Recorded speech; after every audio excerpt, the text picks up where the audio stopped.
one game away. Blow up. We're playing for something, man. We're playing for something. It's gotta mean something to you. It gotta mean something. Everything you got. Everything you got. Let's finish this.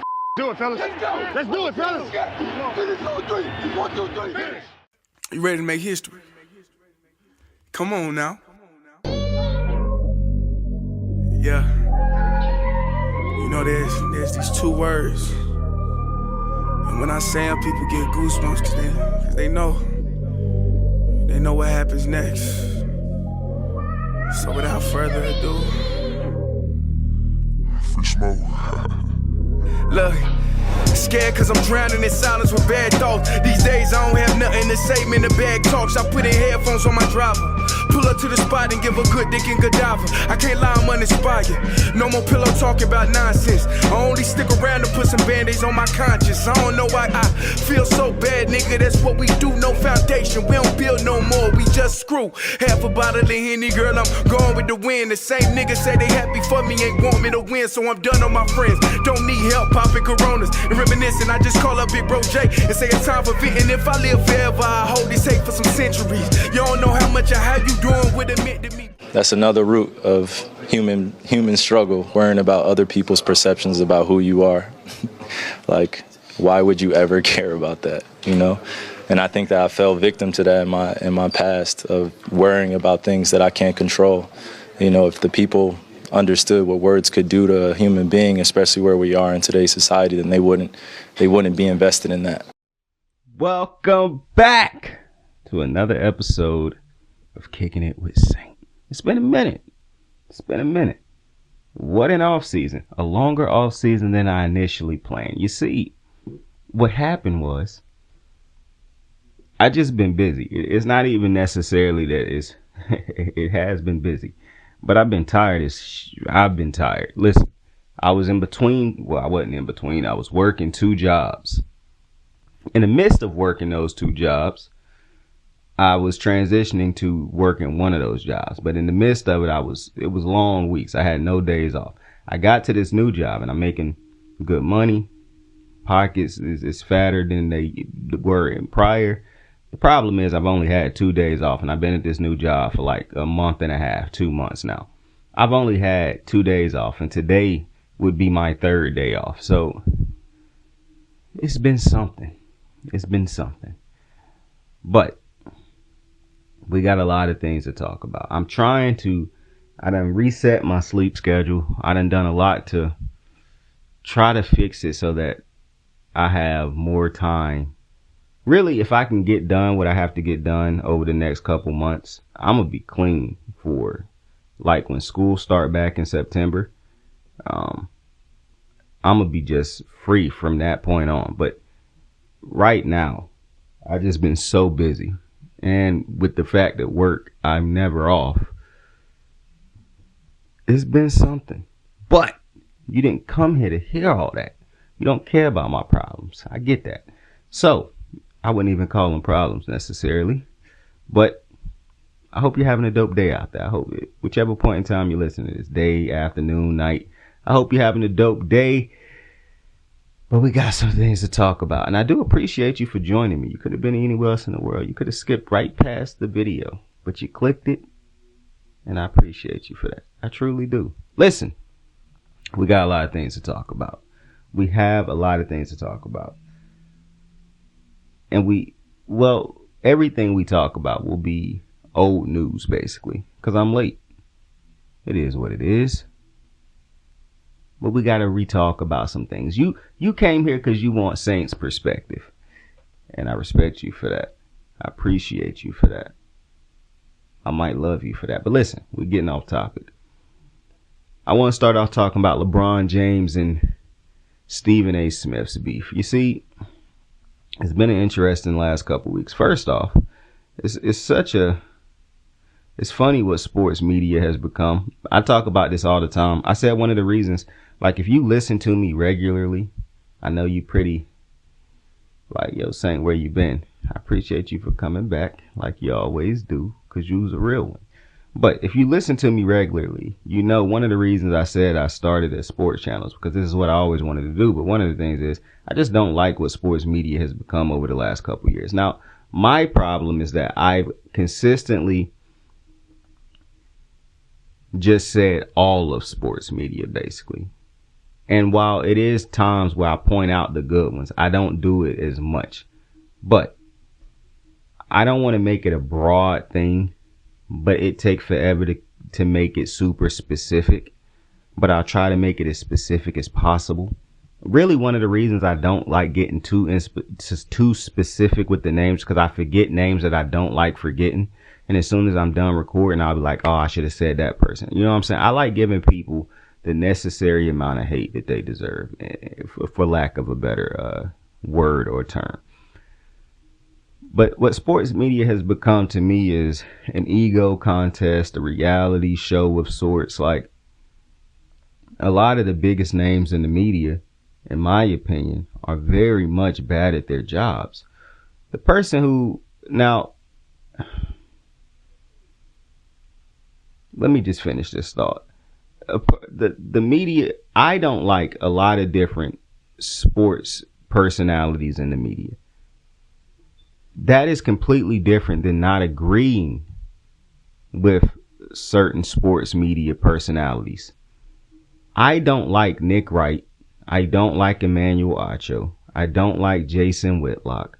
I don't like see what I'm saying? I'm forgetting some names, but it's certain analysts I just simply do not like, because I don't believe that their takes are good takes. They can even have some good takes in between all of the foolishness and nonsense they spew.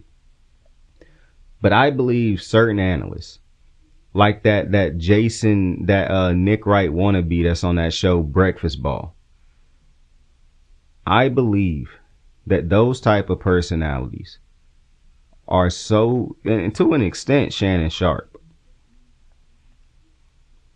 He a tweener for me, but these type of analysts have become so ego driven, so I'm bigger than sports athletes driven. The beef that they have with athletes, the stupid shit that they get on TV and say, the personal shots that they take, the foolishness that comes out of their mouth, because, and then one of the biggest things is the stand culture that they have helped create, because we know Shannon Sharps of the world, this what do you call them? Nick Wrights of the world, or what KD calls them, Nicky Wright. The stand, LeBron stand culture. The fact that their takes are always seem to be based around feeding Bron props. They say one thing just to know that they're going to get back to that because they used it in order to boost up LeBron later. The fact that they go so hard on other athletes, or they take so much credit away from other athletes, so they can't talk about another athlete without bringing up Bron, or this fandom in the media of, I love this athlete so much, so I'm going to say ridiculous things and move the needle at every point. The racistness in sports media that people refuse to address because it's uncomfortable for white people to talk about it, so they rather not talk about it. They rather tell you why you bring race into everything when race plays a huge part in it. We've seen how they talk about Lamar Jackson, how white analysts have talked about Lamar Jackson. We see how they doing Shedeur Sanders right now. We see how the white people have ganged up to talk about Shedeur. They would have you think Shedeur Sanders is an absolute bum. But we saw how they boosted up Trubisky. We saw how they boosted up Kenny Pickett. It's interesting. We see how they complain about, oh, well, Jalen Hurts not a good quarterback. He just got talent. I've never heard anybody complain about Joe Burrow's talent. I never heard nobody complain about the talent Peyton Manning had at his disposal. I've never heard anybody complain about the talent Carson Palmer had at his disposal, or the talent that Kurt Warner had at his disposal, or the talent that Matthew Stafford had at his disposal. I never heard it. But as soon as Lamar Jackson get a good running back, he got more talent than Josh Allen and everybody else. I never heard you complain when Josh Allen had Stephon Diggs. These are the things that happen in sports media, which is egged on, but like fans like to believe it's just the analysts. It's not just the analysts. It's the fans too. It's stan culture. It's the sad thing to me is that they're not really teaching you what they're supposed to be teaching on these sports shows. They've become a reality show full of highlights and talking personalities wanting to be more right than the other person rather than just wanting to teach you, and also understanding in the midst of teaching, you can also learn some things along the way. So stan culture, these egos in sports media, and everybody has an ego. So I'm not telling, like, I understand there's people out there who don't like Stephen A. Smith because they think he loud.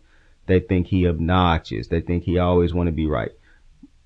The thing that I have a problem with certain people is, or fans, is you don't have that problem with Nick Wright. You don't have that problem with analysts that you like who talk about things that you don't have a problem with any analyst who supports everything that you feel is correct.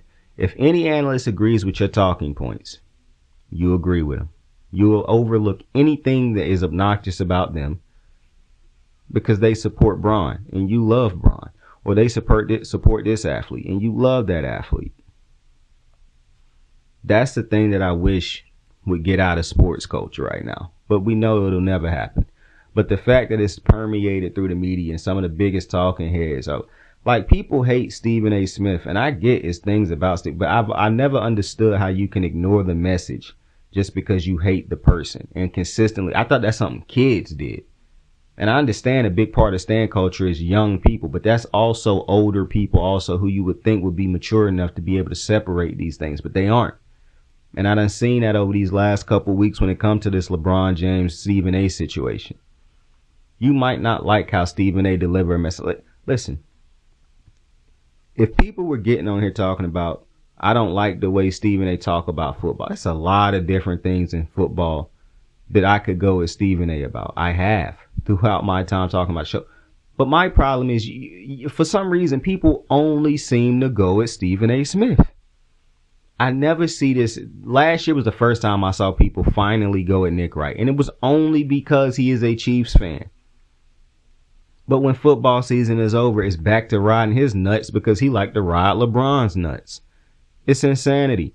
And it's not me loving people who hate on LeBron, because I constantly said I don't understand how Skip Bayless is in the media still. But it quickly dawned on me, because of the nonsense that he says, and it generates so many views and talking points and clicks on Twitter and whatnot.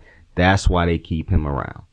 So I already understood what they was turning the media into when Skip Bayless was a prominent talking point. Skip Bayless ain't teaching you shit when he talk about sports. He just debating it. And I get it. It's a debate show, but you can debate and still teach. Skip Bayless is debating and disrespecting niggas. That's when I started having problems with what this thing was becoming. To me, it's a line. I've never seen, like, and I'm not here saying that Stephen A. Smith is perfect. I constantly talked about how I didn't like how he handled that Kyrie situation. How I felt like, bro, this is going past basketball. Like, you just straight up disrespecting this man at this point. You attacking this man personally. Like, when he got into it with KD. These are personal shots. This is why I say the media and their egos and feeling like, and I get it when you feel like you have been attacked, but that's the difference in these situations. Stephen A. Smith was the one who was doing the attacking. And when I say doing the attacking, I want to make this very clear, because I know this generation like to use buzzwords to try to. When I say Stephen A. Smith was attacking, Stephen A. Smith said the things that I felt like at the time, like calling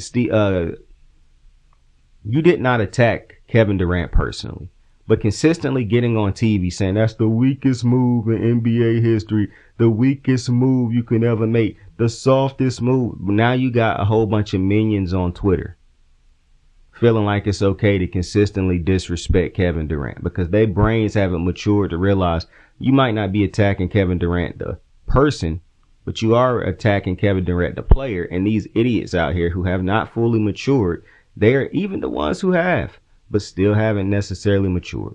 They got older, but the brains stayed where they were at. They take it as, oh, well, he getting on TV doing it, so now I can attack Kevin Durant on Twitter. I can call him a bitch. I can call him soft. I can call him a cupcake. That's what Kevin Durant had to go through for multiple years, for making a basketball decision and a sports decision that multiple athletes have made multiple times over.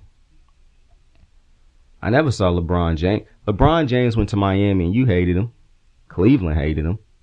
I didn't see him get the type of hate that Kevin Durant got, that Kevin Durant still gets. It's this thing that just because LeBron James is the greater player, he must get the more of the hate. That's insanity.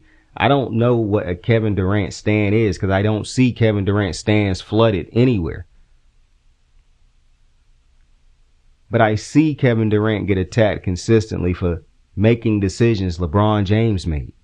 LeBron James left Cleveland, a worse situation, and went to Miami, a great situation. He left Miami, a deteriorating situation, and went to a great situation in Cleveland. He left a deteriorating situation in Cleveland and went to a great situation in LA. At every single stop, LeBron James has had a Hall of Fame player. For some reason, stan culture and the way that the media would have you talk about LeBron is as if he has just carried bums to the finals. That has always been a problem for me. People consistently get on Twitter and say, oh, the way they talk about Jordan, do you not see how y'all talk about and try to re-talk about LeBron? The way these athletes have been judged just because of the media is compiled with so many LeBron stans is ridiculous. I've seen people try to put goals and move the goalposts for players like Curry and Durant and Kobe and Jordan and all these legendary players. People consistently move the goalposts because the media is just filled with niggas like Nick Wright. But I don't see people complain about that. And when the people do complain about it, they usually direct that complaint to Stephen A. Smith, somebody who I don't see consistently disrespect LeBron at all. It's annoying to me that he consistently have to say all this good stuff about LeBron before he start actually saying anything critical about LeBron. The most hurtful thing that Stephen A. Smith has said about LeBron to LeBron stans is that he is not better than Jordan. I really believe that that is the basis of this entire situation anyways. If LeBron James, if Stephen A. Smith felt as though LeBron was the greatest player of all time, better than Jordan, LeBron never does what he did. This situation never happens. But let's talk about it.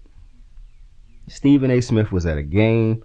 LeBron James approached him. LeBron James, from what Stephen A. Smith said and what LeBron said, was basically, keep my son's name out of your mouth, basically. Something around it. So like, I got to protect my son, like my son off limits, whatever.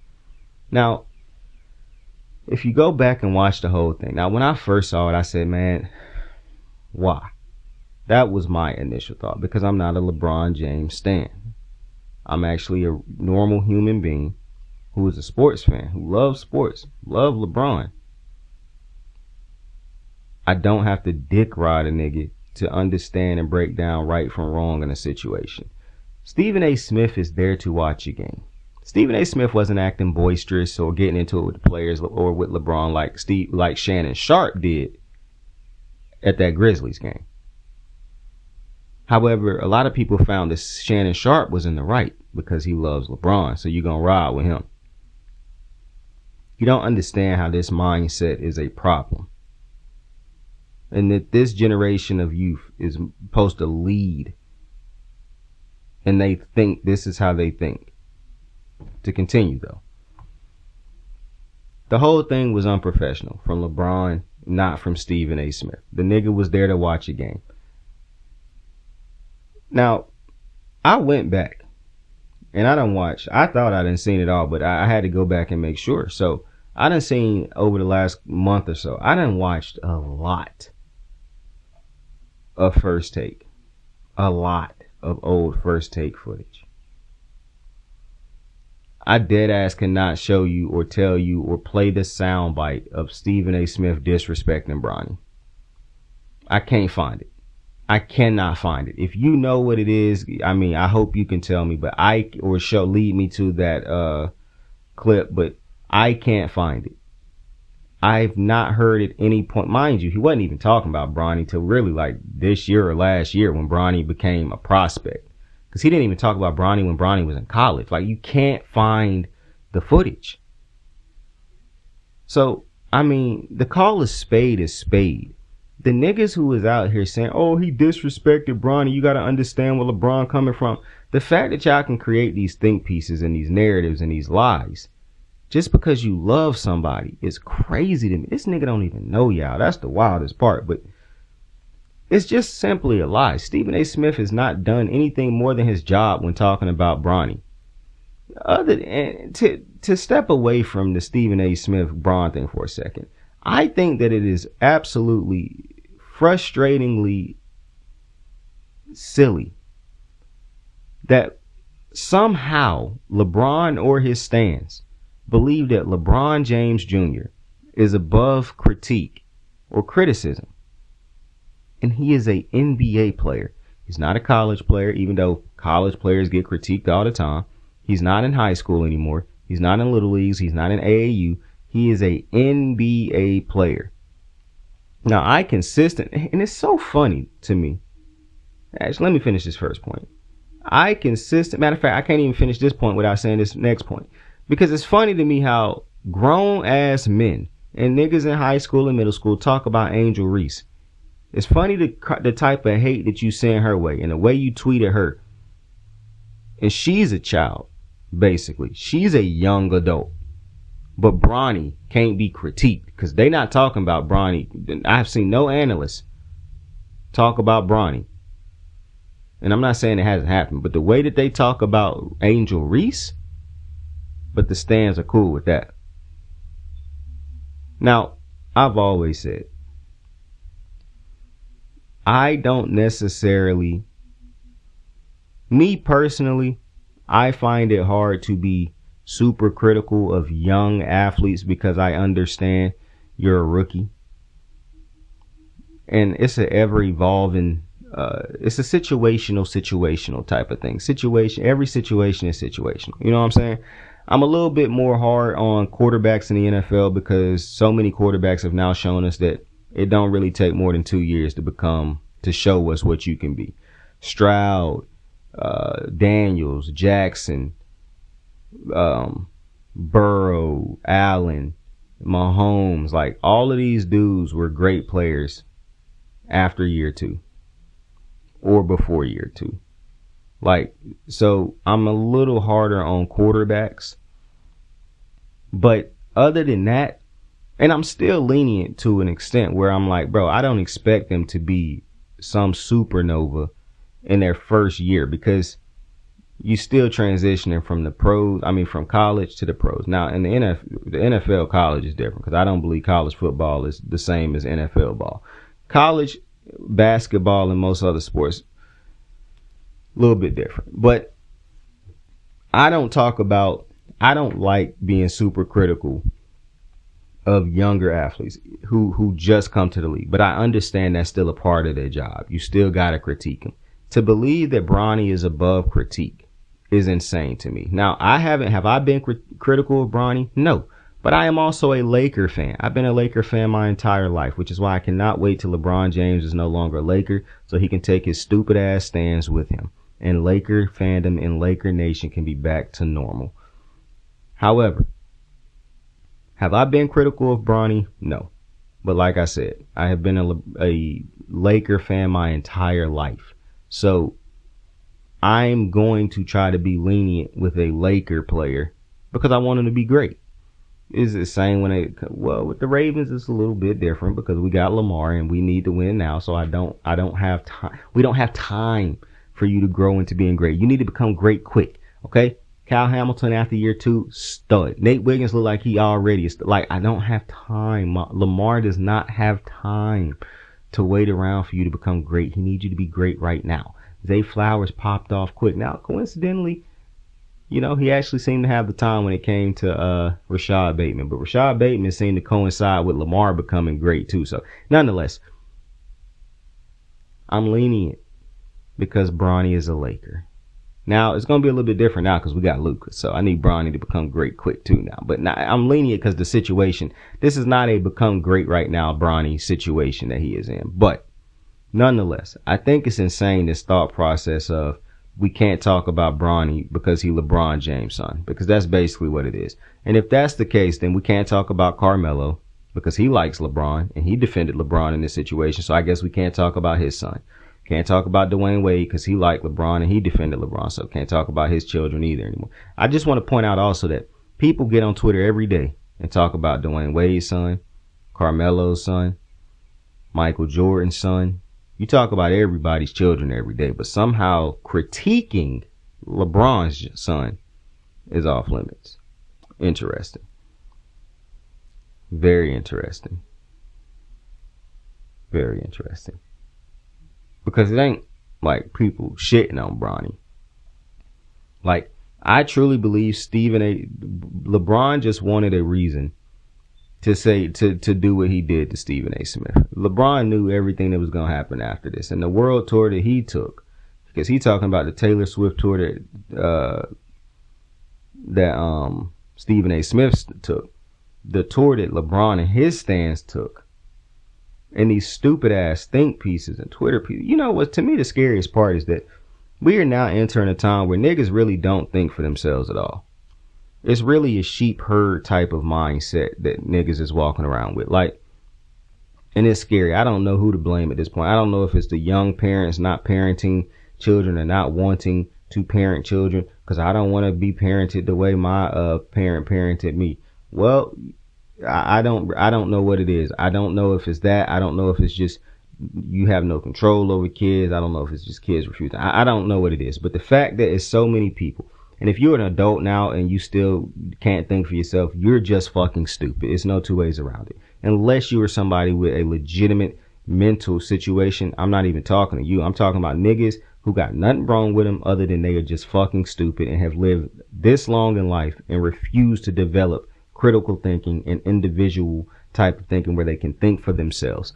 I think it's scary that so many people, a lot of young people also, and I understand the young mind doesn't really truly develop to 25 or some shit like that. It is scary that niggas can think that they're thinking through these dumb situations so heavily, like shooting niggas and shit like that, to throw away their life. And they don't even think about the situation thoroughly until they get their life is locked up now. But they can sit around on Twitter all day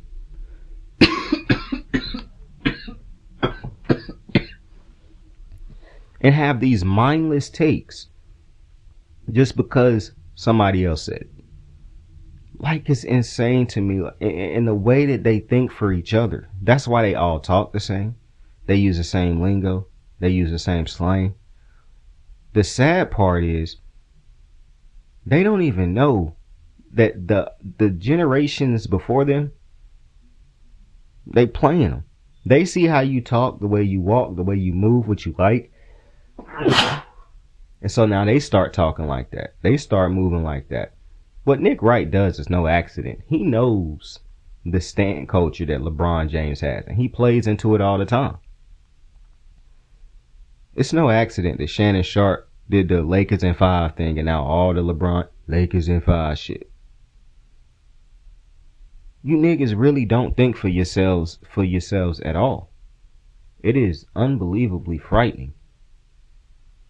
You have no singular personal thought, as in, like, if somebody else says it, that's immediately what you think. You have no differing opinion on it, because you don't even it's like Axe Madden. It's absolutely insane to me. And this is why females probably live longer, because you see, while there is indeed a female group, it is groups of female who are the same, I don't see it as much. I don't see it nearly as much. The stan culture, absolutely, I do see that. Even though it's a lot of gay dudes running these stan accounts for women on Twitter also. But I understand that exists also. I done seen women get into these ridiculous heated arguments about women who they don't even know, who they're just fans of. So yes, that exists with women also. But this level of stupidity, of not thinking for themselves, that's why I see so many dudes on Twitter not know how to talk to women, who hate women, and who love men who disrespect women all the time. It is very simple to understand now. And it's weird because you idolize LeBron James. So for there, you idolize Savannah, but you will never pull a Savannah or have a LeBron James type of family because of how you talk to women, how you treat women, how you think about women, and the fact that you have, and one of the biggest reasons that all of these things happen is because you don't think for yourself. You lack critical thinking ability. You lack the ability to think for yourself. It's absolutely insane. I don't know who is raising y'all niggas. It's scary. I'm dead ass serious. It is scary. I understand you don't like Stephen A. Smith, but Stephen A. Smith was not the one who initiated that with LeBron James. He also, you cannot say, well, he said something about LeBron James' son. He did his job. You can't even find a clip of him disrespecting Bronny. You can say, so what was he supposed to do in that situation? You wanted Stephen A. Smith to get unprofessional and start, yelling back at LeBron or going crazy or try to swing. Like, what are we doing right now? This level of thinking makes no sense if you just sit back and think about the situation thoroughly and stop being a stand for a second and just be a human being with a normal thought process. And then when you say, oh, Stephen A. Smith done dragged it, you possibly could be right in this situation, because I don't know if I would do the same thing. The problem I have with this is your manhood was not tested. Stephen A. Smith's manhood was. And I get on here and defend niggas all the time when it come to shit like that. When you test somebody's manhood and you embarrass them in front of a lot of people, all bets is off the table. I can't say what you do next. Just don't do nothing illegal. But I understand what the feeling is to be embarrassed in front of people, to feel like your whole manhood. And people can say, oh, well, he should Stephen A. Smith. Bro, y'all niggas get tested all the time. Like, I'm not trying to hear that. Like, for some reason, you niggas put these sports analysts and athletes and celebrities on pedestals, and then you tell them that they act like they gods and goddesses. But that's how you treat them. That's how you talk about them. It's not them. It's you too. Now, some of them, yes, it is absolutely like Kanye West, that jackass really think he's a god. But the way you treat these athletes, even the ones you hate, like, I see niggas all the time say, you Kevin Durant, why would you be responding to people? Kevin Durant is showing you he human by responding to people, and then some random nigga say, but you Kevin Durant, you should. That's what I'm saying. You niggas' minds are gone. It's completely lost. I don't understand what has happened. It's got to be your heads buried in tablets, or I don't know what it is. I really don't. Ladies, do I have to blame you for what's happening right now? I don't know what's going on with these dudes. They are truly a bunch of fucking idiots. And I told myself when I got on here, I was going to try not to say nothing that would, make they pussies start hurting. I'm talking about those LeBron stans, the dudes who act like a bunch of bitches. I didn't want to say nothing that was going to, make they little periods start going off. But I think I've crossed that line. They are very much mad, and I can imagine the things that they will say to me in the comment section if they feel like I know. But I just don't understand how a sane human being can look at this and think Stephen A. Smith is in the wrong. That nigga's manhood was tested by LeBron James. I get and then all the athletes who done tried to come to LeBron James' defense and try to say, we riding with LeBron. It was Stephen A. Smith. How? Like, what? I don't get it. I listen to Drake. I like Draymond. If you watch my show, you know I like Drake. What the fuck are you talking about? Like, I don't get it. I refuse, bro. I pray that I never love a nigga so much, or a woman so much, that it can sway my way of thinking to this extent. Because I completely understand. When you rock with somebody, you gonna support them. Or when you truly rock with somebody. Because this right here is just blind following from a lot of stands. Just because LeBron don't know you niggas, and you niggas don't know LeBron outside of him hooping. So it's ridiculous. But I understand you're going to want to support your wife. And there's some people out there who not even going to do that. If you're wrong, you're wrong. But this level of nut sucking, dick riding ass activity I pray that I'm never on this, I never have this mental disease to where I could see situations like this and still go on a tangent about how Stephen A. Smith is in the wrong. It's absolutely insanity to me. I don't understand it. I don't. And everything that has happened after this is a product of LeBron James. LeBron James created this. I hate niggas who will start something and then try to clown the nigga who keep it going. Like, look at how this nigga act. Nigga, you started it. Like, what? This is insane to me. And to be completely honest with you, the Stephen A. LeBron thing, I don't even care too much about it, to be honest. Like, Stephen A. Smith, hearing the things that he done said on his show specifically after the whole thing, and hearing LeBron, I'm gonna be honest, that LeBron James Pat McAfee interview kind of was annoying as hell, for a lot of different reasons. I ain't gonna lie, it did kind of make me look at LeBron a little bit different in a sense. Like, nigga took a shot at Wendy, bro. Wendy is one of the most professional nut-sucking ass LeBron stans I've ever seen. Like, I ain't never seen a nigga who was more professional than Wendy at being a stan. Like, Wendy, for a long time, you always knew he was gonna ride with LeBron, no matter what a nigga said. But he was so professional that it made you think, is this nigga, he might not be a stan. He might just really truly, but like, when a stan, you know they believe those things because they're a stan. You're a stan for a reason. But Wendy was like, yo, this nigga is very good at his job. But eventually you started to realize, like, okay, Wendy, like, it's no way you feel this way. I know how professional you making it sound, and I know how good it sound coming off the tongue, and I know all the sources and all the back things that you're gonna say. But come on, bro, you just nut riding right now. Wendy, to take that shot at Wendy was crazy to me. Like, and then, but the biggest thing in the interview that annoyed me was hearing LeBron talk like his stupid ass stands on Twitter. Not even just his stands. To hear him talk like the stan boys and the fanboys and the niggas who don't know how to pull bitches. To listen to him talk like they be talking on Twitter, that was very annoying. One of my least favorite things to hear is when I get on Twitter and see a nigga tweet, mind you, because it's going to be followed by a bunch of stupid shit. That's a think piece for no reason. Or this dumbass phrase, growing up, maturing is realizing. Like, oh my God, bro. I gotta delete my Twitter, bro. That's where I'm at, bro. I really gotta eventually delete that shit. Because I hate more things on Twitter that I see than I like, bro. I think Twitter might be disturbing my peace at this point. But it really ain't, because as soon as I get annoyed, I hop right off that hoe. But I know my point of view on this situation is not going to be popular. That's a part of thinking for oneself. You understand at times you're not going to have a popular opinion.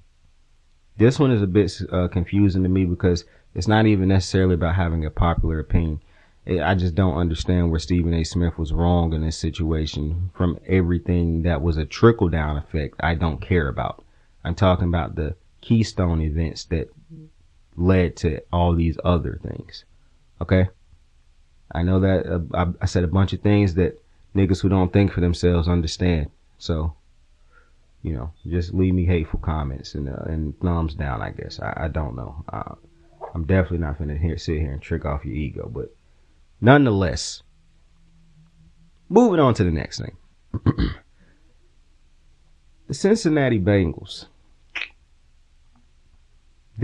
Actually, before I talk about the Bengals, I want to talk about the Steelers. You see, a once respected organization, a once revered organization, continue to do stupid shit. I couldn't understand drafting Kenny Pickett because I didn't think Kenny Pickett was good in college. I didn't think Kenny Pickett was good in the pros. Mason Rudolph, I don't understand most of the decisions that the Steelers have made. I didn't understand why you kept letting Big Ben start when you knew he was done. I couldn't understand why, just because Big Ben didn't want you to draft his replacement, you decided to pass on guys to draft that could be his replacement.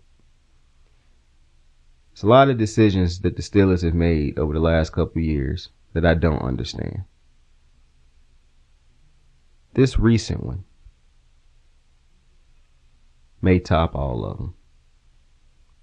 Because I am very much confused on this Aaron Rodgers thing, bro. And maybe it's just me. But Aaron Rodgers, since his last year with the Packers, see, I keep having to say this, but that's because I watched the season that year. Like, I watched the Packers. Aaron Rodgers was not, listen, I understand when we talk about Aaron Rodgers and you say Aaron Rodgers wasn't good, people are going to be like, well, Aaron Rodgers standards, he wasn't. So obviously that's what I'm saying. Obviously Aaron Rodgers at his worst in a lot of people's eyes is better than a lot of the average quarterback. We're not talking about that, okay? This is just Aaron Rodgers we talking about, not everybody else.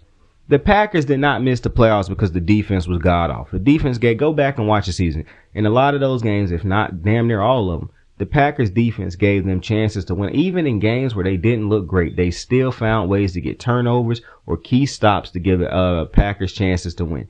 The problem with the Packers was Aaron Rodgers and his refusal to play in that Matt LaFleur offense and allow Matt LaFleur to coach him. Aaron Rodgers felt as though he was Aaron Rodgers and he was going to go down doing what Aaron Rodgers did. And that's exactly why the Packers missed the playoffs that year and have not missed it since he left.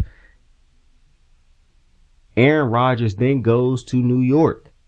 So this narrative that Aaron Rodgers played good his last season in Green Bay and they missed the playoffs because Devontae left and because of Matt LaFleur. No, they missed the playoffs because of Aaron Rodgers. Whether you say it was his regression in play that year or his refusal to be coached that year, I don't care. It was because of Aaron Rodgers to me. He played the biggest part in that. Then you go to New York.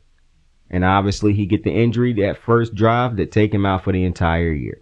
But then you have New York again last year. And you saw how bad, not to mention, screw how bad he played. The fact that you don't do the off-season things to get that camaraderie with dudes who you have not played with is unreal to me. You bottle all that up. And this is who the Steelers are waiting for. Russell Wilson, I can make a lot of excuses as to how his year could have been better last year and why a lot of the things that happened that were bad were not on Russell Wilson. I could go here, sit here and go on a tangent. But I'm not. Because why? The Steelers clearly didn't. They didn't sit down and say, let's list why keeping Russ is a better decision than sitting here and playing this game with Aaron Rodgers, who now knows he has all the power in this situation once again. The Vikings show Aaron Rodgers very quickly, you don't have any power over here. The Jets got rid of him to let him know you no longer have the power here, even though they let him burn down the building first. The Steelers now seeing the Packers let this nigga go. They drafted his replacement, something that the Steelers were scared to do to Big Ben. They drafted his replacement, got their future head coach, and said, we no longer need your services, my nigga. The second Hall of Fame quarterback they booted out the fucking door. But the Steelers. This is the guy that they are sitting here playing the waiting game for.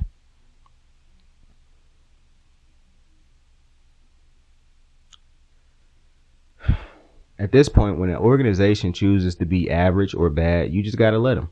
Because you see, the worst thing in a sports, I've said it multiple times, the worst thing in sports is not being great, obviously it's not worse being great. But the worst thing is not being a bad team, like being the worst team. That's because you're usually going to get a great pick. The worst thing is being the Steelers. In the middle. You're not terrible, you're not bad, but you're also not great. Some might say you're good, but I don't really think you're good. I think you're an average team. And somehow you find ways to be good enough every year in certain games that propels you to make the playoffs. But nobody is true. No true, because I do see analysts boost up the Steelers every year for no reason. I mean, I done seen the last 2 seasons, people said the Steelers will make the playoffs and the Ravens won't. That's in itself just showing you what sports media is today. The goofiness in those statements. Peter Schrager, Nick Wright, like goofy ass niggas. But the Steelers, a once great franchise, have become content with being average, with being good enough, with being above 500, with being a first round exit every year. When mediocrity sets in, that thing becomes scary. I don't think we realized how mediocre the Steelers have been over the last couple. Well, I have, but I don't think a lot of people have realized how mediocre the Steelers have been over the last couple years. Close to a decade now of pure mediocrity. And every year the exciting part is that Mike Tomlin and the Steelers find ways to beat a great team that they shouldn't beat.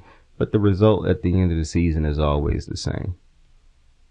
And we play this record on repeat for like the last decade now. It's interesting. Time is flying just as much as that record is spinning.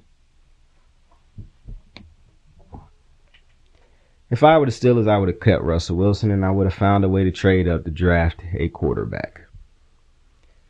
Clearly, Shedeur Sanders, from what everybody's getting on TV and saying, is not a guy who should be taken that early. So if that's the case, then, I'm going to get to Shedeur in a second, but it's just very confusing to me that the Steelers have played their cards like this over the last couple of years, as if Lamar Jackson and Joe Burrow and Josh Allen and Pat Mahomes and C.J. Stroud and Justin Herbert and Bo Nix and like all of these quarterbacks play in the AFC, and the Steelers are still lollygagging around.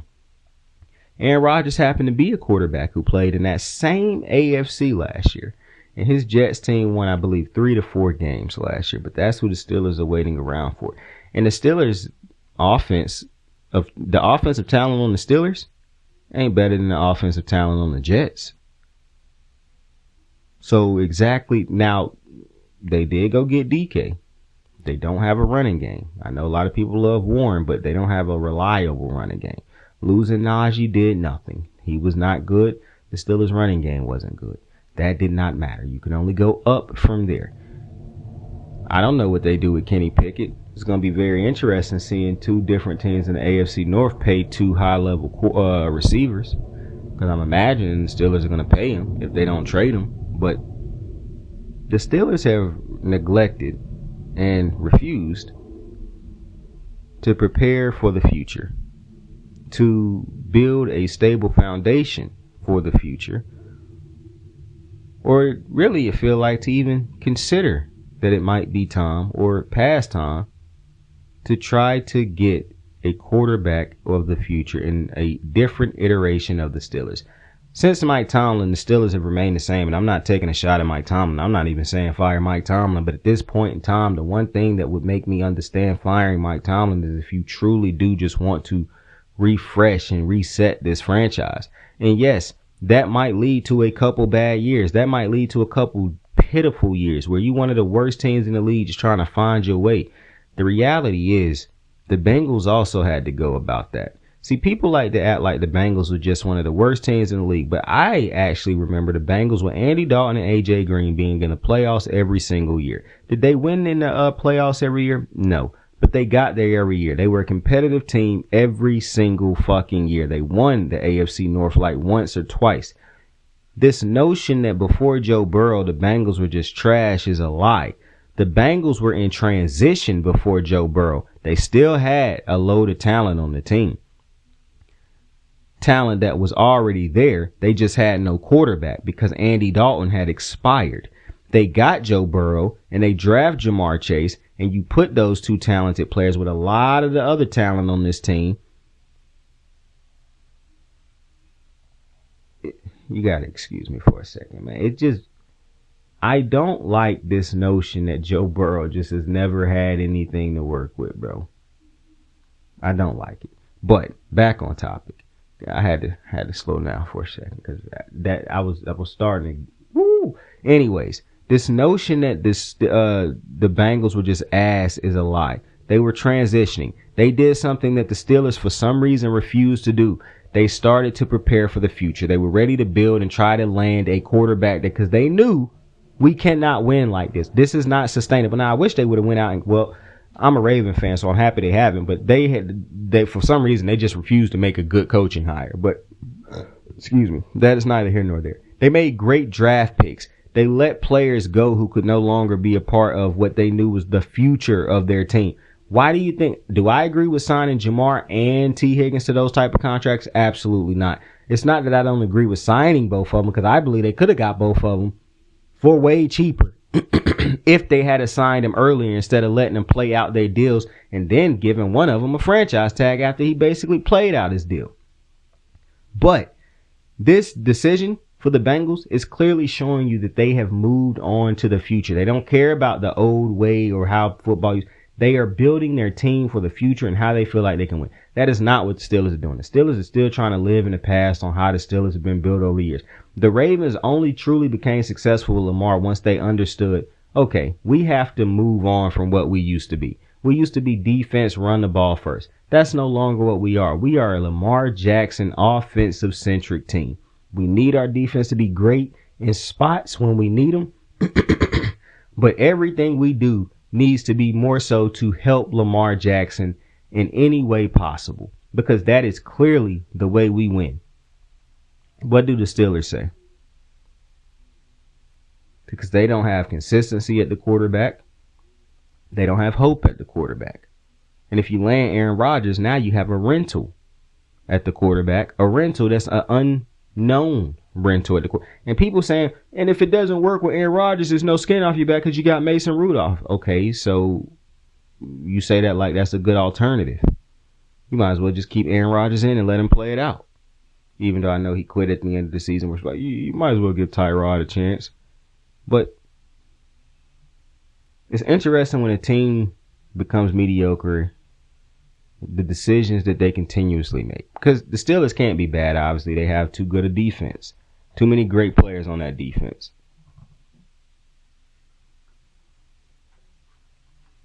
And Mike Tomlin, too good a head coach.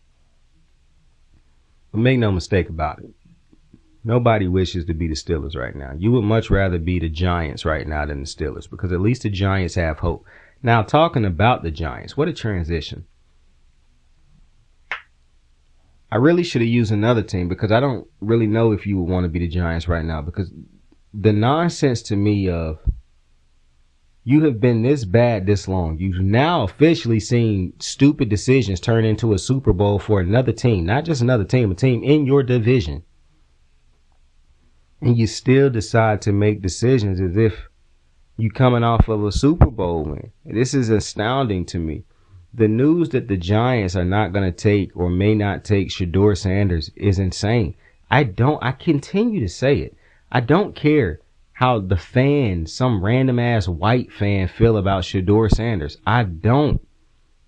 Shedeur Sanders, this notion that black quarterbacks can continuously play above and beyond and great in college. And none of that shit matters when the draft starts, because some white quarterback that played at some unknown college that didn't play against no top tier talent can go before him because he just got everything we like in a quarterback. When the best thing he got is his skin tone, to me is insane. Shedeur Sanders did not play with top talent at Buffalo. Yes, he did play with another special talent, but that team is no Alabama. It's no Georgia. It's none of those top teams. It's none of them SEC teams. Let's not kid ourselves. Stop being funny. Like, Shedeur did not play with top talent, yet Shedeur was one of the best quarterbacks in college football. And now to try to say all of that doesn't matter, to me, is insanity. And this is why bad teams remain bad. Lamar Jackson had the career he had in college, and instead of saying we can mold him into being an even better NFL quarterback, people said, nah, he can't be good in the NFL, and everybody passed on him until the Ravens. It's funny the chances that they will take for a white quarterback that they won't take for some reason with a black quarterback.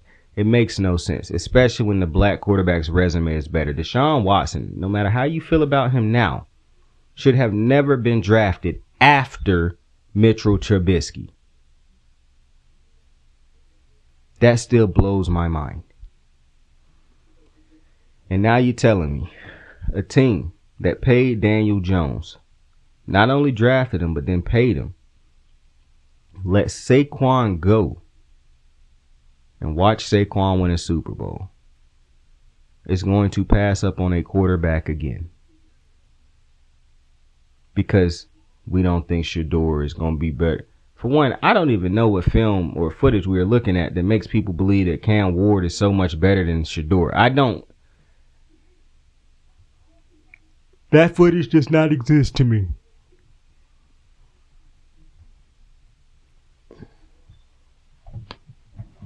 Like, I don't understand this little fascination with, Shedeur is just going to be this trash can and Cam is so much better than him. Because I didn't see that when I watched them play in college. But, whatever. If the Giants pass up on Shedeur, the Giants are going... I saw somebody say that getting a defensive player who is generational is going to be bigger than getting Shedeur if he is good. No, it's not. Sam Darnold was worth more wins for his team last year being a good quarterback than Myles Garrett was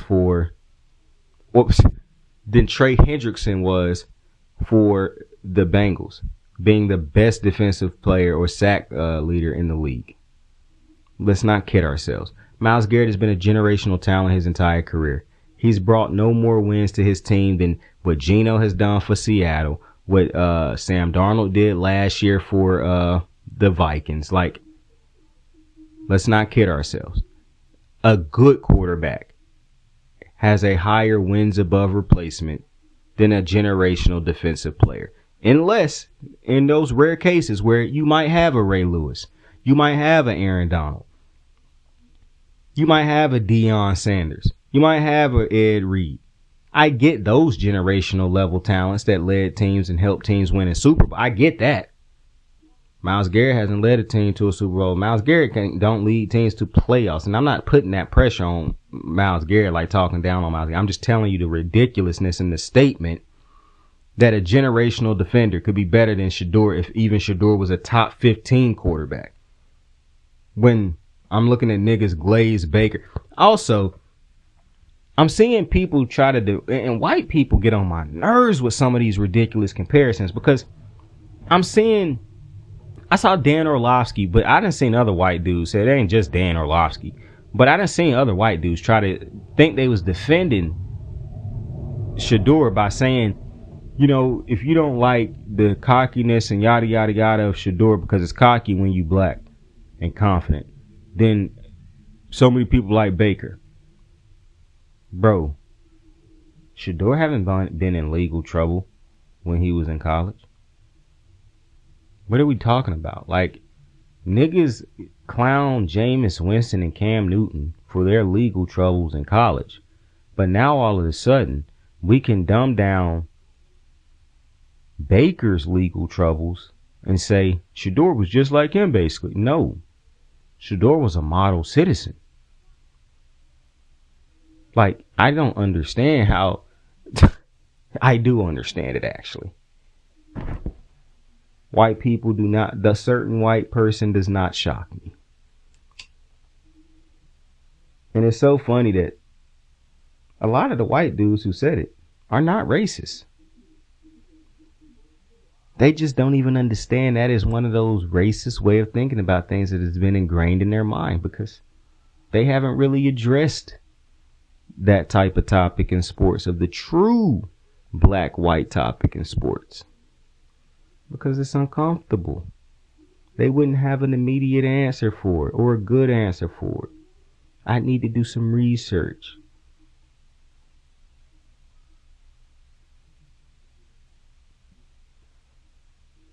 We'd have heard it all. But I'm getting a little hungry. I am happy to be back. Don't worry. We're going to do this a lot more often. I think I done found a bit of a balance in my schedule. With that being said, I appreciate you for joining me on another episode of Kicking It with Saint. Tell somebody you fuck with him. It's amazing to do a comeback show disagreeing with LeBron's actions. I'm something else. That being said, I appreciate you for joining me on another episode of Kicking It with Saint. Tell somebody you fuck with him, tell somebody you love him. You can be anything in this world, so choose to be kind to somebody today. Like, subscribe, share, tell a friend to tell a friend. I fuck with you. I love you. Saying out. No, I thought it generally sucked. I didn't think it was a specific suck. I thought it was like an all-encompassing type of suck. So, we're going to try and rectify that. But for right now, I'm going to be pretty pissed about it. I got the moves like hot sauce. Lil' mama taking the top off. I'm laying down getting topped off. After this, she know she getting knocked off. I know she loving the money, so I keep on thumbing and thumbing. She say she horny when she taking shots, so I keep them coming and coming. Now I'm putting dick in her tummy. Scoop her up like I'm raking her something. You would think shawty red track, the way that she running and running. You getting dumber and dumber. You out here chasing the bone. After she finished from giving me dome, the Uber is taking her home. Tight.